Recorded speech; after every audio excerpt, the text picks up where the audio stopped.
سلام، گلنز چنل امروز به پوتسدام اومده. ما امروز اینجا هستیم تا با همدیگه تو این مجموعه کاخ سلطنتی قدم بزنیم و با همدیگه ببینیم و بشنویم که چطور یک دوره از تاریخ و شرایط اون باعث شده که یک سبک هنری به وجود بیاد. سبک هنری روکوکو.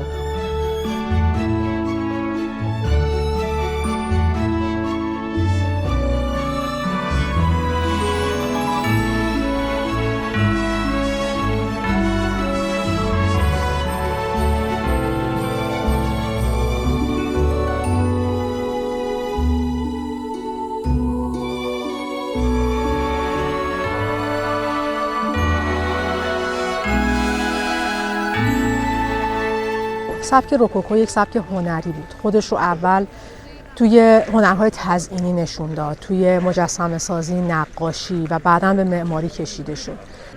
این سبک در پاریس شروع شد و در حقیقت یک واکنشی بود به دوران سخت و سختگیرانه باروک. در انتهای دوره باروک بود یا باروک متأخر هم بهش میگن. نکته جالبی که وجود داره اینه که این سبک، شروع این سبک و در حقیقت این عکس العمل به دوره باروک با مرگ یک پادشاه آغاز میشه، مرگ لویی 14.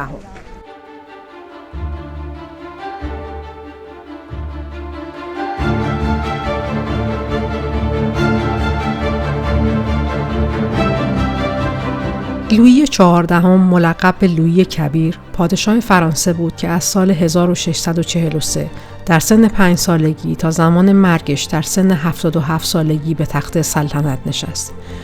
او با این سلطنت 72 ساله میراث طولانی ترین پادشاهی رو در تاریخ فرانسه و همچنین تاریخ اروپا به جا گذاشت.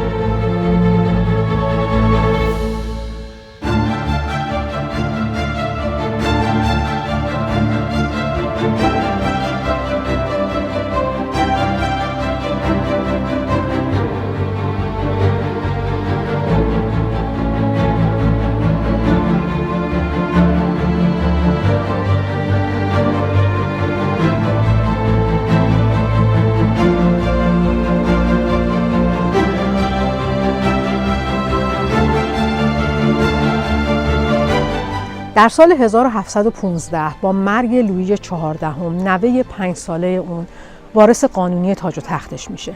اما به دلیل اینکه هنوز به سن بلوغ نرسیده بوده، یک دوران 8 ساله حدوداً حالا تا 10 سال میشه گفت کشور شرایط کنترلش در دست یک نجیب زاده دیگه بوده و این دوره 10 ساله یک شرایط اجتماعی جدیدی رو توی فرانسه به وجود میاره.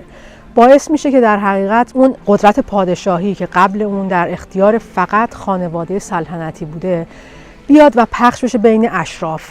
در حقیقت اشراف شروع میکنن اون سبک از زندگی سلطنتی رو برای خودشون هم بازسازی میکنن، اما نه دیگه با اون شدت و قدرتی که یک پادشاه سعی داره همه چیز رو کنترل کنه. در حقیقت یک گشایشی در یک سبکی انگار به وجود میاد. از یک طرف سبک باروک بوده که کاملا در اختیار پادشاه بوده، در اختیار کلیسا بوده برای ایجاد رعب و وحشت، و از اون طرف سبک روکوکو میاد در عکس العمل به چنین سبکی شروع میکنه به رشد کردن. از کجا؟ از بین خانواده های اشراف و نزدیکیان به دربار که لزوماً از خانواده سلطنتی نبوده.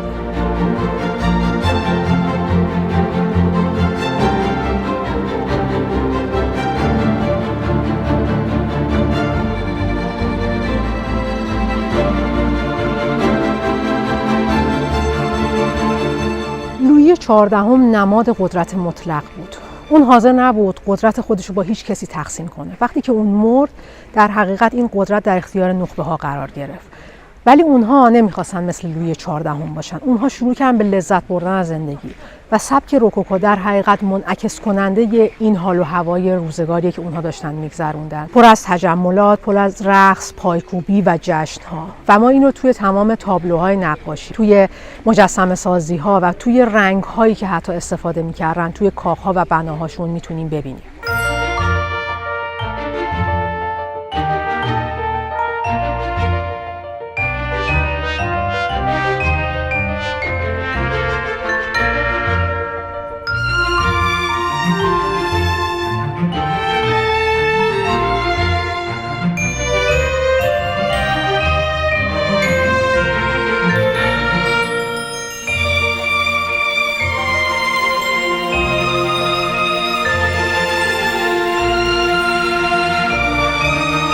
روکوکو در تضاد با باروک شکل گرفته بود. باروکی که از تضاد تاریک و روشنی استفاده می‌کرد برای نشون دادن قدرت کلیسا. باروک حول محور مسیحیت میچرخید برای نشون دادن قدرت دین. اما روکوکو اومد در تضاد با این شرایط دیگه رو ایجاد کرد، با استفاده از رنگ‌های روشن، با استفاده از نور، فرم‌های پیچیده، فرم‌های منحنی، استفاده کردن کمتر از فرم‌های قرینه. در حقیقت به یک شکلی سعی داشتن توی این دوره بیان تمام اون چیزهایی که به عنوان المان توی سبک باروک وجود داشت باهاش مبارزه کنن و هر چیزی که اونجا بزرگ شمرده میشد و دارای ارزش و احترام بود توی این سبک سعی میکردن با اون مبارزه کنن و یه چیزی رو در تضاد با اون نشون بدن.